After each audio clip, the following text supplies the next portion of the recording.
We are in the game. Alrighty. So, Bellanor, we're in the game. Would you like to introduce the two players? Yeah. Go for it. I'll finally have the honor of introducing the players. So, don't pause. Don't pause now. Okay. LowLandLions, Blinky Q, the blue Terran, has the bottom right position.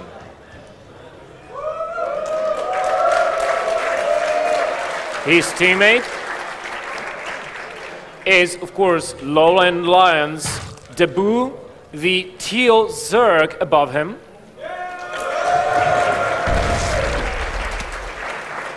And the 2v2 specialists for Team KnightS Gaming are going to be Bully, the purple Protoss, in the top. And the 9 o'clock position is, of course, occupied by the red Zerg Agaham. And look at this, we have a fairly early pool coming out of Agaham. So, 2v2. Currently, nothing too strange is occurring. There's no super early pools or anything like that. That's, well, okay, it's a relatively early pool from Agaham. I think it was a temple. I think it was something very close to that. And look at this, he's got Larva saved up, 6 slings already in production. Where is he going to send them? I think he's got the perfect spot. He's sending them to the Zerg base immediately. That's the better choice because the Terran probably is going to be walled off. He doesn't know yet, and actually, Bully scouted it out for him. So this was all planned, in my opinion. I said these guys are 2v2 specialists, so basically what they did is, you go scout so I know where to send my Zerglings to. Scouting in 2v2, of course, is something I've never done. You never end up doing that when you play 2v2s. As just a bit of fun, but yeah, here we go. So, can this do the damage that KnightS Gaming needed to? Will it be able to potentially win the game? We'll see shortly. The Zerglings on their way over. This is where things get really tense. The Marine pushing back the Overlord. So the Overlord, that's fine. The Overlord just distracting a bit of attention, just like, don't worry, maybe some aggression coming in. Oh, where's he going? Okay, no, Agam's trying to go up there. No, okay, so he pulls back, but that's, of course, revealed what is coming. We've got more Zerglings in production here. 4 Zerglings up against 6. The drones could get pulled. It should be okay. It should be okay. This is just a 2 Zergling difference between these two players. If he uses his Queen to fight, 2 more Zerglings joining the fray. And looks like Agaham will have to keep pulling back because he knows this is not going to work. Meanwhile, we see that LLL got a full scout of the Protoss base back in Agaham's home, and he's putting the Roach Warren down when the scout leaves his base. Very smart by him. His Zerg counterpart already has his Roach Warren finished, though. So, I wonder, he's been mining gas this whole time. He's not getting speed. Is he going straight into Roaches here? He very well could. It depends, because there's nice timing windows you can hit. Like, if you get some Roaches out while your Terran teammate gets a whole ton of Marines, that's a really strong composition to go in there with. So, it's something that you've got to be very cautious of. These Zerglings are still being quite aggressive, but a quick expansion coming down here for Bully. And what's he going to be able to do with this? Can they... Making it to a long macro game could be really interesting. See. Roaches are already in production for Debut. He's got 2 out and he's producing even more. Let's see if he produces even more when this Overlord finishes. That's what I want to know. Yes, he is. He's going full Roach out. Now, the plan here, quite evidently for KnightS Gaming, was the Zerg is going to pressure, allow the Protoss to expand, tech up, and then they reverse the roles, potentially. This is not going to work any longer because his early pool did almost nothing, and the Roach counts are going to be fairly similar. If even that, if Agaham doesn't find himself undernumbered or outnumbered by his Roaches of his opponents here. Yeah, this Roach infantry force moving out now is incredibly powerful. It's going to be really hard for them to hold off, and if this natural base coming down for Bowling is scouted, it could really get taken out quite hard, because look at what there is to defend. 2 Stalkers, a Zealot and a Sentry at the moment. Yes, there are 4 gates about to be out in production, but the Nexus is finishing. There's no chance of cancelling it right now. Can he defend? He's warping in units immediately as he can. He does have enough supply, not quite enough minerals, because he did invest 400 into that Nexus. The Roaches from Agaham... Bellanor, there's not enough energy for a Photon Overcharge either. No, there is not. Otherwise, they could have taken a fight around the Protoss expansion.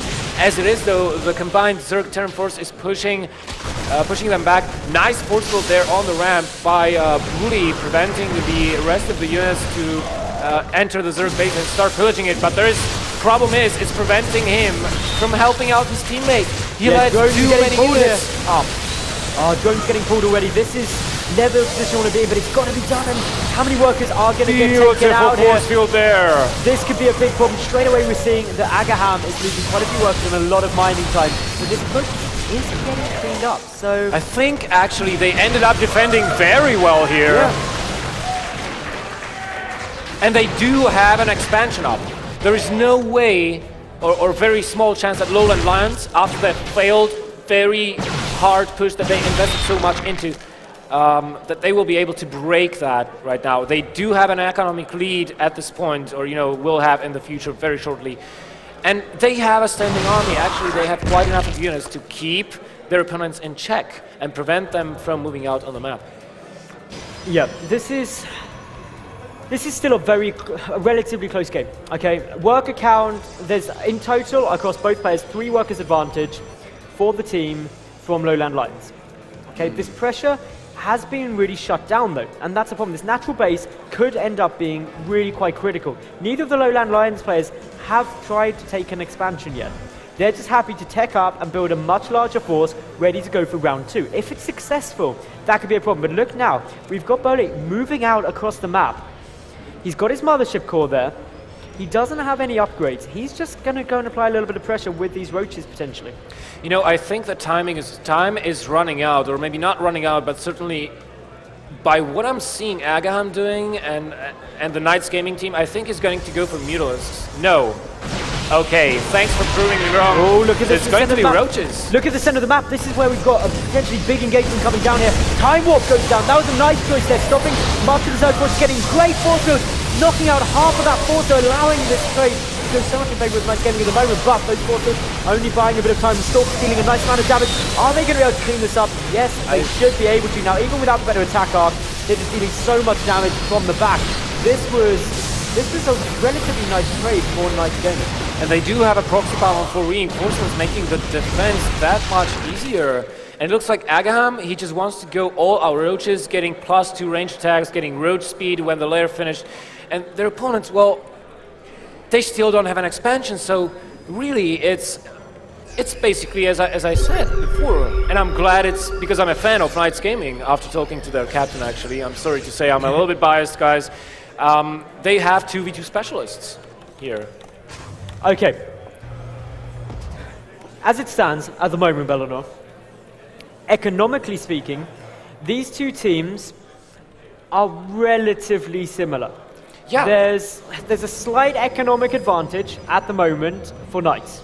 Yeah, there is. Not by much, but a couple of workers, about, well, 8. 8 workers across the team. But they have even a much larger advantage in army size. Yeah, that is check that. They actually have 1,000 more resources dumped into their army size and a lot more gas than their opponents. So they have a little bit of a better composition, better units maybe. And Zerg with Protoss, they work really well, especially if you're combining the Protoss forces with roaches. The roaches can tank very well for the Protoss units that really hit like a sledgehammer. Especially with 3 Immortals in them. Yes. They're going to deal so much damage, especially against the roaches that are coming out at the moment for Dabu, and they're moving quite a long way in front of the Terran reinforcements. But the drop is getting prepared to move across a very forward proxy pylon coming down there. This engagement has to be so careful. Oh, here we go. Moving in, we've got some force fields coming down. The Zealots are stuck in the back just a little bit, but it looks like KnightS are pushing LowLandLions back.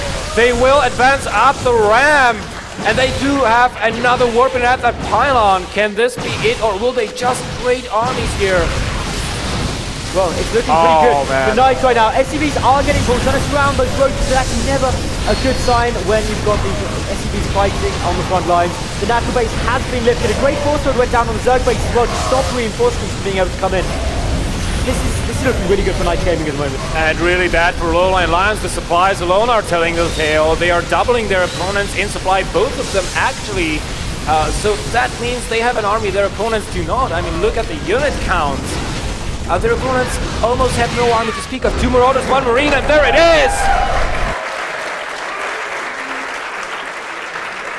And this means KnightS Gaming go up 2-1 in this best of 5.